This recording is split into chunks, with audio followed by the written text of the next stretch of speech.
বন্ধুরা, পরিচিত কারোর সাথে দেখা হলে কেমন আছে জিজ্ঞাসা করলে প্রাণ খুলে কেউ বলতে পারছে না সে ভালো আছে।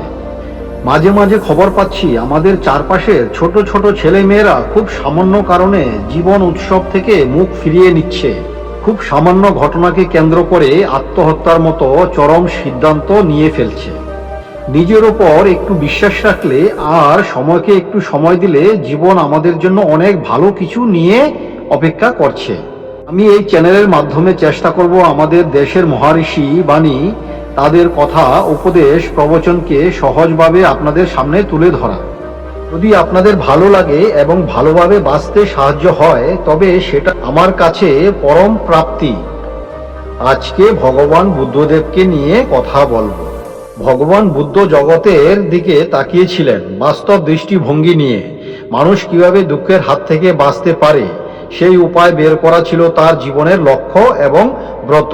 তিনি বলতেন, এমন মূর্খ কে আছে শরীরে যদি বিষাক্ত তীরের ধারা বিদ্ধ হয় তখন তীরটিকে ছাড়িয়ে না ফেলে এটা কোথা থেকে ছোড়া হয়েছে তা নিয়ে আলোচনা করবে। মানুষকে নিয়ে ছিল তার দর্শন। ইন্দ্রিয় গ্রাহ্য জগতের সমস্যাই ছিল তার কাছে প্রধান সমস্যা। মানুষ কিভাবে দুঃখের হাত থেকে চিরমুক্তি লাভ করতে পারবে এটাই ছিল ভগবান বুদ্ধদেবের প্রধান জিজ্ঞাসা। ভগবান বুদ্ধের উপদেশ বলি যদি আমরা মন থেকে বোঝার চেষ্টা করি এবং গ্রহণ করি তাহলে আমাদের জীবনে অনেক সহজ ও সরল হবে। ভালোভাবে বাঁচার জন্য ভগবান বুদ্ধদেবের কিছু উপদেশাবলী। 1. মন ও শরীরের পক্ষে সুস্থ থাকার রাস্তা হলো অতীতের জন্য শোক না করা আর ভবিষ্যতের জন্য চিন্তা না করা, বরং বুদ্ধি ও সদ্ভাবের দ্বারা বর্তমানে বাঁচার চেষ্টা করা। 2. তুমি যা ভাবো সেটাই হও, যা অনুভব করো সেটাই আকর্ষণ করো, যা কল্পনা করো তাই সৃষ্টি করো। 3. সবকিছুর জন্য মনই আসল। সবার আগে মনকে উপযুক্ত করো, চিন্তাশীল হও, আগে ভাবো তুমি কি হতে চাও। 4. একটা শুদ্ধ এবং নিঃস্বার্থ জীবনযাপন করার জন্য একটা ব্যক্তিকে সবকিছুর মধ্যেও কিছুই নিজের না এই ভাবনা রাখতে হবে। 5. মৈত্রী ধারা ক্রোধকে জয় করবে, সাধুতার ধারা অসাধুকে জয় করবে, ত্যাগের দ্বারা ক্রোধকে জয় করবে ও সত্যের ধারা মিথ্যাকে জয় করবে। 6. রেগে যাওয়াই মানে নিজেকে শাস্তি দেওয়া। 7. ধৈর্য হলো গুরুত্বপূর্ণ জিনিস। মনে রাখবে একটা কলসি বিন্দু বিন্দু জলের ধারায় ভর্তি হয়। 8.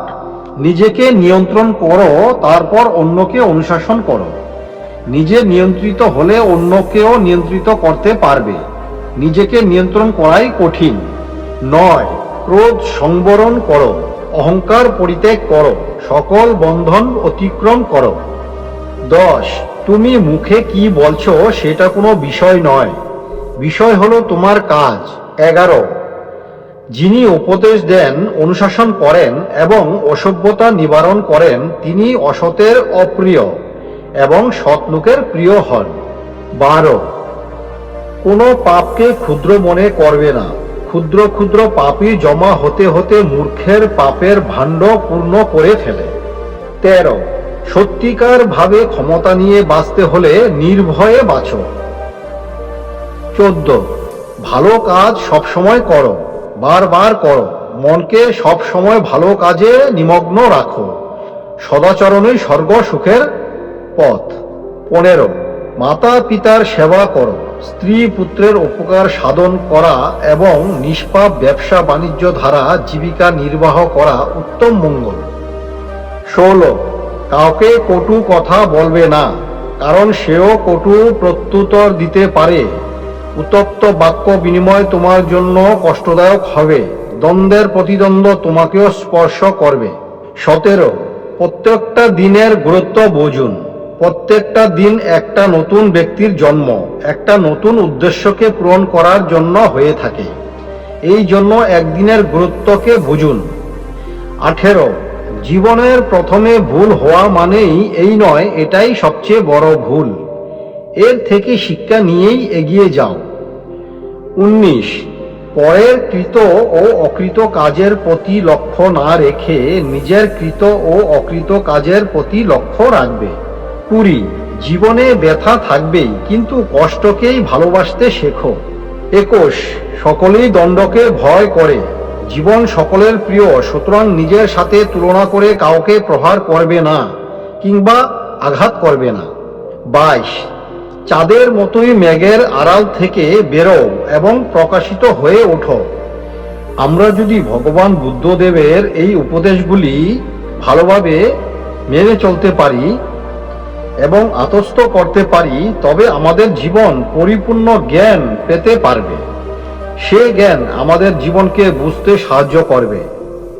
আজ এই পর্যন্তই। ভালো থাকুন, সুস্থ থাকুন, নিজের শরীরের দিকে খেয়াল রাখুন। দেখা হবে আবার কোনো মোটিভেশন ভিডিও নিয়ে।